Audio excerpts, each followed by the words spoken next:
Now, this is the story of Philip and the Ethiopian eunuch. It's coming from Acts chapter 8. Now, an angel of the Lord told Philip to go south on the desert road that went from Jerusalem to Gaza, and there Philip met an Ethiopian eunuch. He was the official who was in charge of the treasury of the Queen of Ethiopia.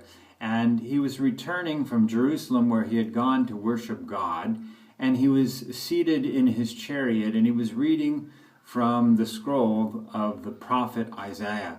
Now, the Spirit of God told Philip to go over near that chariot, and he did, and he heard the Ethiopian reading from the prophet Isaiah. And Philip asked the Ethiopian, "Do you understand what you're reading?" And the man said, "How can I understand unless someone explains it to me?" And he invited Philip into his chariot. And the man had been reading in the prophet Isaiah, where it said, like a lamb is led to the slaughter and a sheep is silent before its shearers, so he did not open his mouth. He was deprived of justice, and who can speak of his descendants? For his life was taken from the earth. And the Ethiopian asked Philip, "Who is the prophet speaking about? Is he speaking about himself, or is he speaking about someone else?"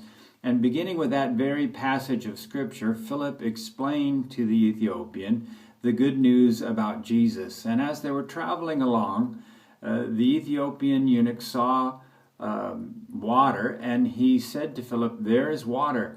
Shouldn't I be baptized?" And they stopped the chariot, and they got down out of the chariot, and they both went down into the water, and Philip baptized the Ethiopian eunuch.